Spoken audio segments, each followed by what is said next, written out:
টুর্নামেন্টে টিকে থাকতে হলে আফগানদের বিপক্ষে এই ম্যাচে জয়ের কোনো বিকল্প নেই।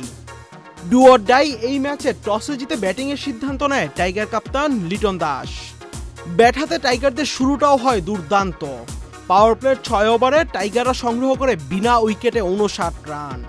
সপ্তম ওভারে রশিদ খান বোলিংয়ে এসে প্রথম আঘাত হানেন, আউট করেন 28 বলে 30 রান করা সাইফ হাসানকে।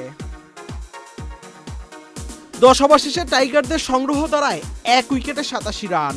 এরপরই টাইগার ব্যাটাররা ম্যাচে খেই হারাতে শুরু করে। ব্যাটাররা সেট হয়ে উইকেট বিলিয়ে দিয়ে আসে।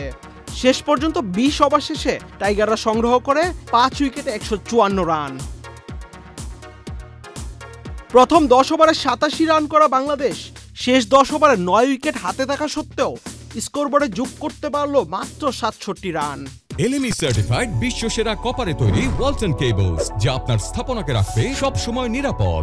টাইগার ব্যাটারদের মধ্যে সবচেয়ে বড় কৃতিত্ব এদিন ওপেনার তানজিদ হাসান তামিমের। 31 বলে 52 রানের ঝড়ো 50 করেন এই বাঁহাতি ব্যাটার। তানজিদ তামিম ছাড়া টাইগারদের মধ্যে আর কোনো ব্যাটারই টি-20 সুলভ ইনিংস খেলতে পারেনি। শেষ দিকে জাকের আলী অনিক বড় ইনিংস খেলতে না পারায় টাইগারদের ইনিংস শেষ হয় এই অল্প পুঁজিতে। আফগানিস্তানের বোলারদের মধ্যে অধিনায়ক রশিদ খান ও নূর আহমেদ তুলে নেন 2টি করে wicket.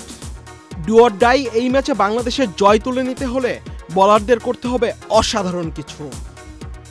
Ahmed Shafi, channel I.